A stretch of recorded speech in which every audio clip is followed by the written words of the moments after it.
community, but in the bookish community in general. I'm sure you've probably seen some mention of it in some of the Facebook groups that you're in. And then what book are you reviewing this week? Because it just left my head again, even though I...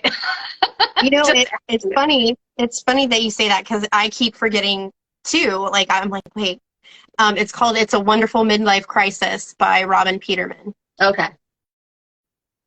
Do you want me to start? Go for it. I'm going to go for it. Okay. Start with your review. All right. So, yes, I read It's a Wonderful Midlife Crisis. It's like a mouthful to say. It's a Wonderful Midlife Crisis by Robyn Peterman. That title. That's hilarious. Sorry. This was Yes, and I wanted to read it. I've seen it in a couple Facebook readers groups. And, you always get a lot of like romance books and it's like the 20 to 30 age range. So there was somebody that was talking about books that were like had like maybe 40-year-olds or older in their books. So I wrote some of them down, and this happened to be one of them. And then I read the synopsis and it sounded super funny. I'm going to read it to you tonight. This is the cover, and I know I posted it earlier on Instagram. I know it's in black and white. So it's not what I was expecting for the cover. Yeah. So it's got that. I was expecting like a cartoony or like a, like Debbie Macomber or Maycomer. I don't know how you say her name, but it has like the little bit of like the painted scenery almost. It looks almost painted. Yeah. Okay, but go ahead. Sorry. Yeah. So anyway, this is a series. And this is the first book in the series, and the series is called Good to the Last Death series. There's 7 books in the series, but don't let it freak you out because they're really quick reads. So this book... That's a commitment. It is a commitment, and I will tell you that I'm on book 4. So if that tells you anything, they're quick reads. So the first book was 9 hours. How are you reading the books? Are you going through like a library app, or is this like available on Audible? Like how are you doing this? So I usually do audiobooks because I'm all over the place with my schedule, and it's really, really hard for me to sit down and read a book. But not only had I heard about this book from a book club I'm in on Facebook, a book group I'm in, but I saw it advertised on Audible for free. So the first 4 so far I didn't have to use a credit. I was able to just download them. Okay. So I'm using Audible to read them. And like I said, they're really quick reads. Like this one was 9 hours, and I think the second book is even less. I think it's like 6. So it just keeps you going. So anyway, this is a paranormal women's fiction with a bit of sass, a lot of class, for anyone who feels like age is just a number. So I'm gonna read the synopsis in its entirety because first of all, it's funny. So I'm just gonna Whoever said that life begins at 40 must have been heavily medicated, drunk, or delusional. 39 was a fantastic year. I was married to the man I loved. I had a body that worked without creaking. My grandma who raised me was still healthy, and life was pretty damn good. But as they say, all good things come to an end. I'd honestly love to know who they are and rip them a new one. 1 year later, I'm a widow. My joints are starting to ache. Grandma's in the nursing home, and dead people think my home is some kind of supernatural bed and breakfast. Gluing body parts onto semi-transparent people has become a side job. Deceased people I'm not even sure are actually there. I think they need my help, but since I don't speak dead, we're having a few issues. To add to the heap of trouble, there's a newly dangerously smoking hot lawyer at the firm who won't stop giving me the eye. My BFF is thrilled with her new frozen face thanks to her plastic surgeon, her alimony check, and the miracle of Botox. And then there's a little conundrum that I'm becoming way too attached to my ghostly squatters. Like Cher, I'd like to turn back time now. No can do. Whatever. I have wine, good friends, and an industrial-sized box of super glue. What could possibly go wrong? Everything, apparently. All in all, it's shaping up to be a wonderful midlife crisis. So, after I read the synopsis, I was like, heck yes, I'm in for it. I mean, paranormal, I can read some paranormal stuff. If you're okay with ghosts, read this book.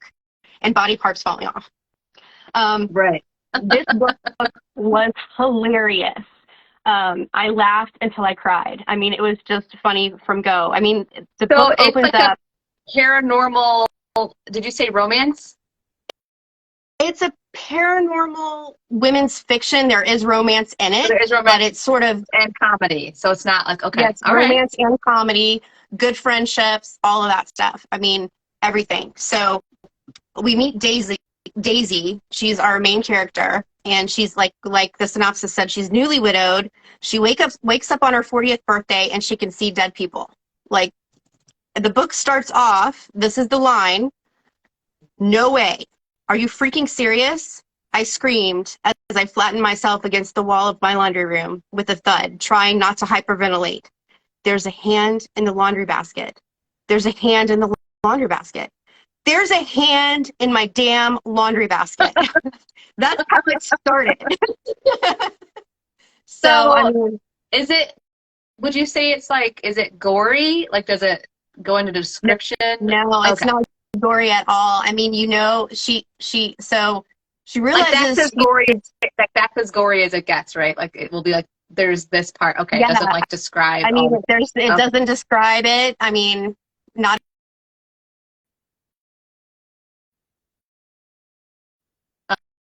Oh, we froze. It looks like we froze for a minute. I don't know if that's me or you. I feel like I'm still moving and talking.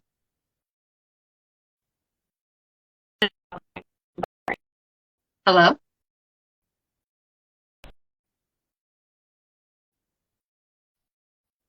Hello. Hello? Sorry, I Did think we lose you? I buffered for a really long time. So sorry about that. I just stopped talking when You that did. happened because I know that I'm just going to be completely and totally frozen. So what was I saying? Okay, yeah. So she finds out really quickly that she's sort of inherited this ability to see dead people. So she's got this like really cryptic side hustle that she has no choice but to figure it out. Yeah. She's I, got a lot of that's she's got a lot of sass. I mean, she takes it all in stride with sass and Southern charm. I mean, like there's a lot of Southern charm in this okay. book, Because I which would not want that. Like I just turned 40 in October, and I would not want to wake up with that gift.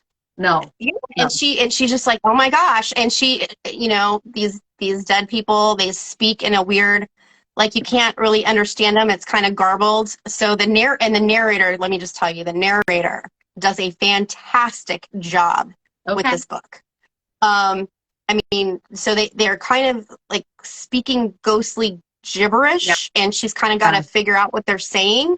And some of them are kind of, crotchety. And she just gives it right back to him. So I love it. Like she's got that Southern sassy charm, and it's, the narrator speaks with a Southern accent. So loved it. Mhm. And there's just so much witty banter throughout the book. Like her friends she's got a group of great girlfriends, and they're just as sassy as she is, and they work paralegals for this law firm, and their boss is like a harpy. She's just awful. So immediately you don't like her. She's like the villain. So they're paralegals at a law firm. You said Mm-hmm. they. So it's like a friend of hers. Yeah, she's got like a group of 3 or 4 Okay. friends. And they're all Yeah, paralegals there. they're all paralegals. Yeah, Okay. at the law And their firm. female boss is She's rough awful. around the edges. She's Okay. awful. Yeah, and there's a new attorney that starts working there that's really gorgeous and all of that. So you start to see this, and the gorgeous attorney, his name's Gideon. He's giving her the eye, Daisy the eye. And the boss her name's Clarissa. We don't like her. She She can't she's sit with like, us because she's not wearing pink. Okay. no, she's awful. She's like, she tells Daisy, you know, don't mess with him. He's mine. Basically Okay. stating her claim, and it's just like, okay, no. Ew. Anyway, Yeah. The boss can't really do that. so I'm going to give you some examples of some of the Southern humor in here. One of the quotes is, "You could have buttered my butt and called me a biscuit." I had to write it down because this is just all throughout this book. That's or I like this one. "Your skirt is so short, I can see your religion." I might have to use that. Isn't that great? That's good. That's good. Yeah, so the story is just very unique. It's entertaining. The characters are well developed and relatable. Like I said, even some of the crotchety ghosts, or as she calls them, squatters, they're lovable in their own way. And they all have a backstory, so you get to know these ghosts and their backstory and why they're in her house and all this good stuff. And as the plot unfolded, I found myself just getting more and more invested in the story. The first book, it ends on a cliffhanger. So, of course, I immediately downloaded book 2. Like, I had to have it. And that's just kind of the way it's been rolling for me. Yeah. So what you're saying is over the next, like, 1 or 2 Loop Lives, we will be learning more about. Yeah, maybe I'll touch on it. But, I mean, as a whole, I mean, the series is very worth it if you want to give it a go. So I highly recommend it. I gave this a 5-star read. It's just absolutely hilarious. Okay. Yeah, it's 5 stars. Okay.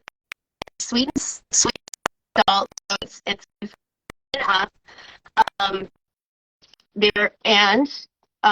I gave it. Hold on, you're buffering a little bit. You're a little slow right now. One more. Can you start over from that?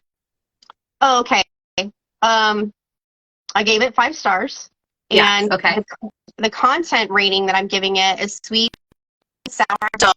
So it's 17 and up. The sexual content rating I'm giving it is 2. Okay. Because there's little to mild spice. There's hardly any. There's no sex in this book at all. There's no sex scenes in this book. There's sex references. There's sexual humor. Like, I mean, girls get together, they talk about sex. That's what they do. And there's some romance that starts a little bit here, but nothing beyond kissing. So you get some. Sorry, would you say that because you said it's a 7-book series and you're on book 4, would you say that the series continues to stay at a level 2, or does it progress a little bit?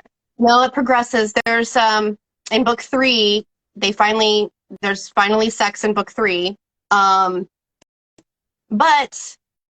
we don't want to share. We don't want to share spoilers. I just wanted to know so people can understand if we read this series, it will progress.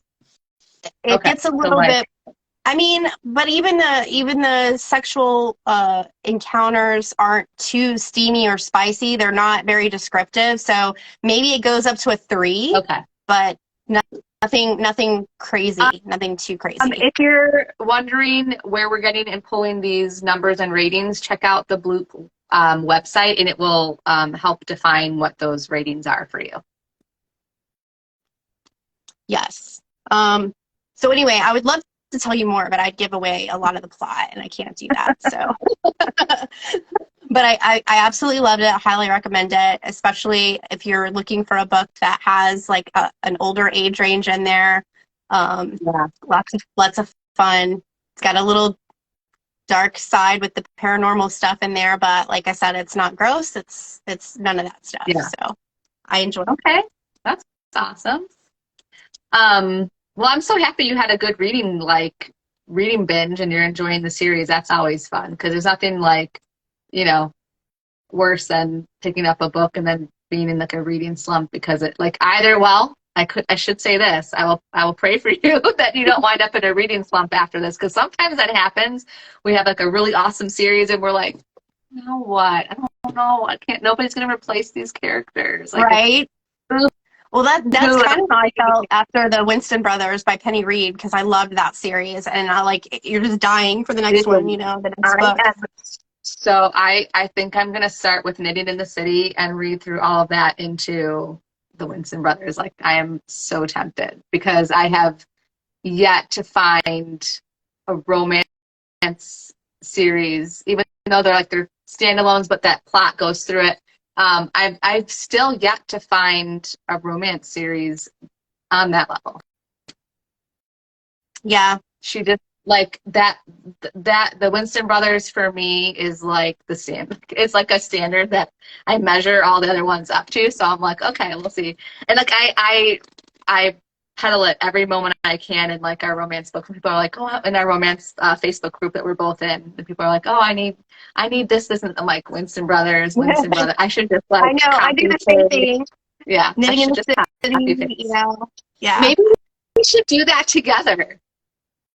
We should, maybe. Yeah. We'll talk about this in our next meeting. But Exactly. okay. So moving on to the second part, because we don't want to keep everybody here forever. There is some I gotta spill the tea. I want to wear these, but your husband's gonna get. Ron is our behind the scenes. He helps us with all of our filming, and obviously I'm at my house, but he tells me that he could see my computer through my migraine glasses. So I guess I'll just suffer, Ron. Thank you. Okay. But there's been a lot of talk about Amazon's treatment of indie authors, and it kind of blew up again.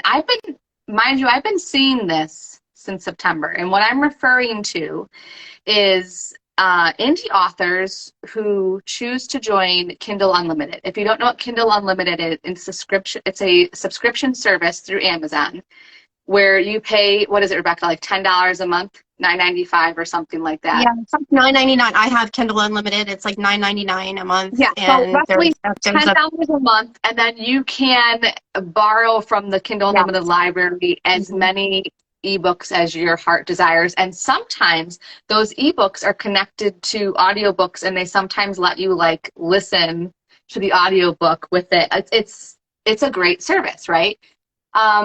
But what's happening is if you are an indie author, you sign an exclusivity contract with Amazon that your ebook cannot be sold anywhere else. The only place that your ebook can be is through Kindle Unlimited. So Amazon has bots, through their all their things. They have bots that purposely are checking to make sure titles that are enrolled in Kindle Unlimited, or KU we'll call it, that books that are enrolled in the KU are not anywhere else. The problem is the bots are picking up books that are in KU that are also on pirated websites. So now we're talking book piracy, something completely out of the indie author's control, right? And many times the piracy sites are getting the book from Kindle Unlimited. Because if your book can't be anywhere else, the only place it is Kindle Unlimited. And then where are these pirates getting it? Kindle Unlimited. But what the bots are doing is they are immediately shutting down. Well, I think they give you like a warning. This is what I'm seeing, is they'll give you like a warning. And then the authors are scrambling and they're trying to get their books off these piracy sites. I have found my book on some piracy sites. And the recourse is you go to the site, it tells you if you find your book here and it's not supposed to be here, email us here. Well, the email is full. They don't care. They're not going to do anything about it. And then you have to like go and try to find out who they get their domain, who they subscribe to get their domain from, and try to contact the owner of the domain, like all these things. And it's a headache and you get nowhere. But Amazon isn't helping the indie authors. What's happening is if your book remains on the piracy site, then Amazon comes in and takes your whole account. So this is very discouraging. Like I said, my book is in KU, and I'm a relatively new author, so it's something that I worry about in the back of my head, because I don't have the pull. Like just recently, I want to say in the past 5-6 weeks, we have Sarah Adams. She is a very well-known clean romance author. She did The Cheat Sheet. She did The Enemy. She has a lot of books out. This happened to her. Raven Kennedy, Lauren Asher, Santana Knox, Carissa Broadbent. those are just a few names. I don't know if you've heard, is it Glow or Gleam? I don't know. Really big book talk names. And these authors were not like exempt from being punished by Amazon, which is shocking. So I'm trying to gauge Amazon's, I'm going to talk a little conspiracy theory here in a minute, but just to start, why I mentioned those names is those are extremely popular books, like extremely popular, and those authors have huge followings. And so we got to see from them, it took a few days or like a week, but Amazon reinstated their accounts. What about the authors like me who don't have huge followings? I don't know if authors like me are getting their accounts back. Are they getting their accounts back as quickly? One of the things I am seeing is from smaller authors who have experienced something like this. I have seen on their blogs or their websites, I tried to find concrete sources, so please do your own research, but from the mouth of smaller authors like me, newer authors who don't have as huge of a following, not only is Amazon kicking them out of Amazon completely, like they're closing down every single book that they can't sell anything from Amazon anymore, shutting down their whole account, their whole author account. But then they are keeping any unpaid royalties up to the point that it happens. So let's say, because Amazon, it has to back pay you to make sure anything's returned or anything like that. So I think they're a month behind. If it's different, please let us know. But let's say, okay, today's February 9th. Today my account got closed. Anything that hadn't been paid up to this point, they just keep. How they don't even finish. I mean, I just don't even understand how they justify that, because it's not the author's fault that somebody's pirating their book. I mean, you write a book and you hope that you get paid for them, you know? Right. You spend a lot of time and money writing your own book. So I don't understand how they can justify taking the author's money, because the author would never agree to pirating the book. Right, and you would think that Amazon, being as huge as it is and having all the resources that they do, they attack the victim instead of going after the piracy sites. Hey, this person is contracted with us. You are stealing. Right. We're gonna attack you, versus, because I'm sorry, but I know that your bots are just finding it elsewhere, but you've got to be able to write some sort of code. It's 2023. There's got to be some sort of code or way that your bots can determine what is a legit site that they shouldn't be selling on, like, Barnes & Noble, Kobo, Scrap, whatever, versus a piracy site. Right. That could kind of solve a lot of problems, because the issue that's happening is the bots are finding it, not a human, right? So the bots are finding it, going through the process of shutting down your account, which then is very, very, trauma. To me, it's a little traumatizing. Like I said, I'm very nervous, because I have seen my account on my books on piracy sites. So, but just to also give you a little idea of what is happening in KDP. So basically, self-published authors in November 2022. Just November, Amazon paid out $45.2 million to authors. Okay. Now, what does that mean, royalties? And then KDP is ebook, hardcover, and print, like paperback. So with an ebook, Amazon, you have two options. Amazon will give you a royalty rate. They'll give you 35% royalty on your ebook's price. So let's say, it's $2.99. You'll get 35% of that. They keep the rest. Or you can get 70%, but you pay Amazon like a download fee. Okay, so then you have paperback royalties. You after the cost of the book. So you have to pay for the cost, obviously, to get your paperback produced, made, printed, all that. After that, what's left in the price that you set, you keep 60%, Amazon keeps 40%. So for example, let's say for example, my book is listed for $14.99. It costs $5.89 or $6, I think, to make the book. So $14.99 minus 6, and then you take that, and they keep 40%, and you keep 60. Actually, that's not true. What they do is they take $14.99, they take 40%, you get 60, and then you have to subtract also the cost of the book. So you don't really get 60% of the profits. You see what they did there? Yeah. So, okay, that's just to say that. And then with hardcovers, same thing. It's the 60% minus printing costs. And if you go wide with your paperback, you get 40% royalty, not 60, because the bookstores, they give the bookstores and places like the brick and mortar stores, they gave a discount. So I'm saying this because when you look at the total that was paid out in 2022 and 2021, you're looking at just under $1 billion that Amazon paid out. How much of that do they get to keep? So the numbers I'm sharing is to paint the picture that indie authors are giving Amazon a lot of freaking money. Okay? And for them to treat indie authors like this, because if you are traditionally published with a big publisher, you can be in KU, but don't have to sign an exclusivity contract. You're not held, they're not held to the same standards that indie authors are. That's not fair. No, it's not fair. And on top of that, this is after what we call Audible Gate, okay, which is the horrible way Amazon is treating royalties when it comes to audiobooks. Amazon, okay, first of all, indie authors like myself, first of all, it's really hard to get your foot in the door to make audiobooks because they're freaking expensive to make. Yes. Okay.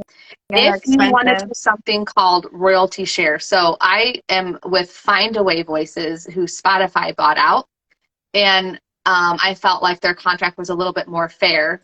But if I were to do like a royalty share option with Findaway Voices, which means that you get a discount on what you have to pay out of pocket, and then but I also then would owe a portion of my profits to the narrator for 10 years.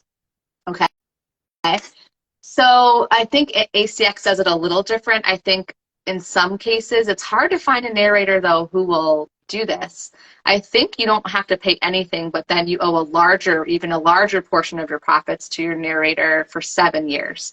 And you're exclusive to Audible at that point. You can't sell your audiobook anywhere else. It has to stay on Audible for 7 years, and you're locked into that with your narrator. But the narrator now, like, because my husband owns a recording studio and he's looked into doing narration of audiobooks, and he's done some auditions for audiobooks. It seems like you get a choice. Like I'm talking the narrator gets a choice. They can either be paid through royalties or they can be paid one lump sum, one time only. Correct. That's what I'm saying. If you choose the share option, which makes it more affordable for authors, but then it's like tying their hands behind their back. And it's a risk for narrators because you don't know how well that audiobook is going to sell. And so they might not. Right. They might make a couple dollars over 7 years. You never know. So anyway, so it's already hard enough for us to get our foot in the door. We have to come up with thousands and thousands of dollars to produce an audiobook. Okay. And then we're like unknown authors. So then we have to compete because the trad world is like the audiobooks are like dominated by traditionally published authors because of the barrier to entry, which is finances. I can't do anything about that. But what I find kind of despicable is that Audible pays nothing to produce it. That's all coming out of the author's pocket. But they host it, right? They host your book for you on their site. They take 60% if you go exclusive. If you want to be able to sell your book to all like audiobook platforms, you get 25%, maybe. They say you get 25%, but as we discovered, like with the paperbacks, you don't really get 60%. Like, you know what I'm saying? Right. So that So let me was like ask this you, whole, let me go ask you ahead. this question. So, like, say I'm an indie author and my book is now on this pirated site that I had nothing to do with, and now Audible, Amazon is now penalizing me, the author that had nothing to do with the piracy thing. Not that it matters at this point, but will Amazon still sell the author's books on Amazon, like hardback, or are they just completely and totally like You're nixed? out. You're out. The only thing that might be saved is your audiobook, because that's technically through ACX and you have a separate account for that than you do, which is ACX is the parent company of Amazon who hosts the audiobooks. And that's not on. Are there audiobooks out there in piracy land too? I mean, are Oh, they? yeah. I mean, you can see people reading other people's books on YouTube, whatever. It's a little easier to take down because YouTube's a little bit more proactive about it, right? It's not like some random site that somebody bought a domain and is doing Right. that. Um, so anyways, I share this because this has become like a major issue. But the cool thing about it is that like Amazon, so there was like this whole trend on social media at one point, people of different like um, bookish accounts encouraging people to read an entire book or listen to an entire audiobook and then just return it, because Amazon's return policy did not protect the creator at all. And so all these people were like, books that became super popular, all these people were reading it and then returning it, and then the author was having to owe money to Amazon. Mm, yeah. So I mean, there was but enough social pressure, and Amazon has now changed their return policy, which is great. They supposedly are helping indie authors through Audible by lowering the cost of an audiobook to be more competitive. I don't know how that will help authors really, because a lot of people who listen through Audible have the Audible subscription, and so it's like a different right. payout. But Because I I know just you were telling me I wanted you to talk about this tonight because, I mean, back in the late 90s, was it the late 90s, music kind of had this happen with the piracy and stuff like that, and the artists were penalized for a lot of things that were going on. yeah. So now this is happening with authors and books and stuff like that. So I wanted to talk about that because if I wasn't, and I'm not an author, regular readers just don't realize that this is happening to our beloved authors and with our books and stuff like that. Even when you told me, you have this Audible subscription, but if you using one of your credits on Audible to download a book, it doesn't really go back to the author. Didn't you say it was like even less, you get even less for that if somebody uses a credit on Audible to download Yeah, your book, right? you're not getting 25% if you are wide. It just seems like it's just everything is becoming like this uphill battle, and this is kind of when I don't know, I just want to encourage. I don't want to be all like Debbie Downer. I want to encourage that with enough pressure, Amazon has been changing some things. It's just an uphill battle. So that was why. So Brandon Sanderson, very well known, Mm-hmm. very reputable, very successful fantasy author, who was exclusive with Audible, had major contracts with them. He is joining forces with Spotify to put out these, I don't know if they're short stories or like these exclusive, I think it's 4 books, because he was not a fan of how Audible was treating their indie authors, which Right. I find amazing because he's he's traditionally published and like we're just little, whatever. But it ruffled his feathers enough for him to like use the power that he has to try and invoke change. So I'm hoping something will come from that. But in terms of the piracy, it's interesting because I believe Amazon did team up with some traditional publishing company like houses, and they got like it was like this huge piracy site that was taken down. And I know you love Coho. I think like so many people were like angry at her for getting they pinned it on her that she got the site taken down, and they were like coming after her. Like the amount of people who felt entitled to be able to read whatever they want for free was just mind-blowing. And so that is something we do have to fight, is like the education on like piracy. I just find it weird, like stealing in general. You even got on to me one time because I was like, oh man, I can't find this book in my library app. I can't find it here. I'm out of credits on Audible, but I found it over here on this weird like site and I can download it for free. And you were like, Rebecca. I was like, yeah, that's not a legit site. No. Yeah. Well, because I mean, education is key. Yeah, well, that's the thing. Some people might not know it's a pirate site, and so it's hard to like, because some of these sites look super legit. Like, hey, pay us $1 a month or $3 a month subscription, and then you have access to our library. And so they might not even know. But the people who do know, and the people who are arguing, well, I'm just a poor college student, or I don't have the resources to be buying books and all these things, and that's, I understand. I cannot tell you the amount of indie authors who give away free things. And part of being enrolled in Kindle Unlimited is I can offer my books for free for up to like 5 days every 3 months. I see books for free all the time. Like if you want something for free, you have to work for it a little bit. So like contact the authors. Hey, can I be on your ARC team? Can I read, like offer to read a book, and if they give it to a book to you for free, offer to like leave them an honest review, not like, oh, you're just like, authors really like that. Authors really need reviews on their books, especially indie authors that are just getting started. They need reviews. Because people were talking about like, oh, well, we're privileged, you're privileged if you have access to a library, because some countries they don't. You're absolutely right. Some countries the books are not available there and there's no other way for them to get it. But I think there is. You have to be able to work a little bit. Contact over social media or email. Authors nowadays are not like these little hobbit creatures who get to like remain anonymous and like, ooh, I wonder what they look like or whatever. Our pictures are plastered on our books. We have to have websites. We have to advertise, market our books, social media galore, right? So we are accessible nowadays, even though we don't really want to be, but that's part of the nature of it.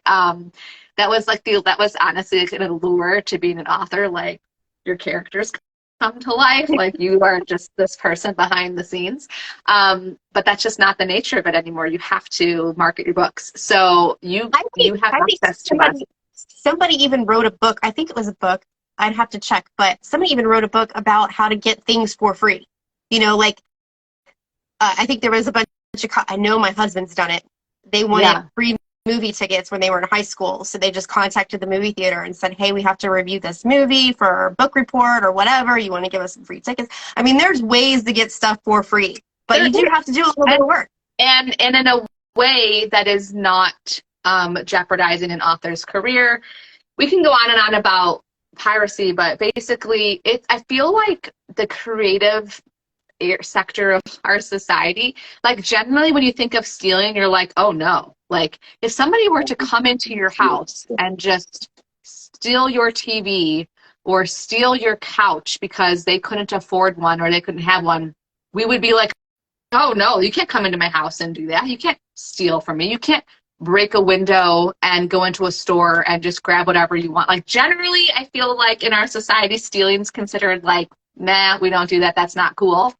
But when it comes to creative works, movies, music, books, it's like, I can do what I want when I want to do it. Free for all. My husband just told me, Ron, in the background, he goes, Abby Hoffman, steal this book. That's the book you were talking about. Yeah.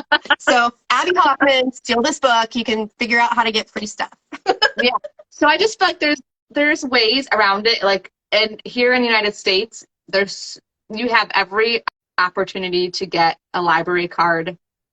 So many people on staff are willing to help you, and there's even libraries who offer like if you can get a card from them if you can't get a card somewhere else. And I know that some areas, like the selection you have is not as great as others, but like I said, we're not entitled to just have access to anything we want whenever we want it. And it's really harmful, as I've just been sharing with you, because it can literally stop and kill an author's career and like that with how it's set up. So that's the tea. That's been the tea. I've been seeing it for days.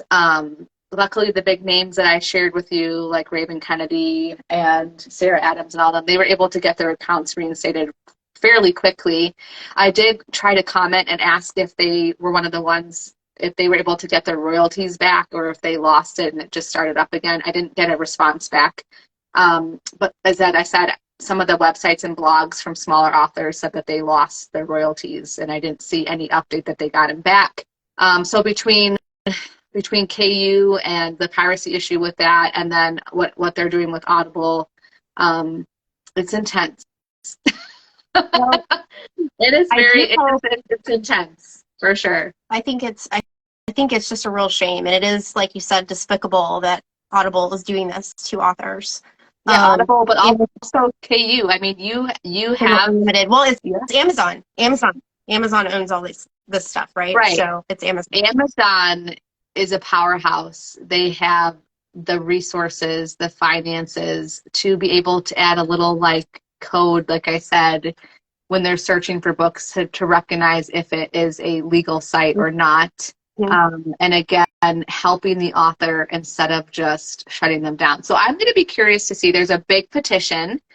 So after this live, it's on my personal author account. I've shared it, but I will try to share it again, a link in our comments or in our description here, where if you feel so inclined, we'd love for you to sign the petition to help make some real change in Amazon to not go after the victims, but to actually go after the perpetrators. You can probably also add it to one of the blogs on our website, so you maybe fill us in later when you get more information on the blog.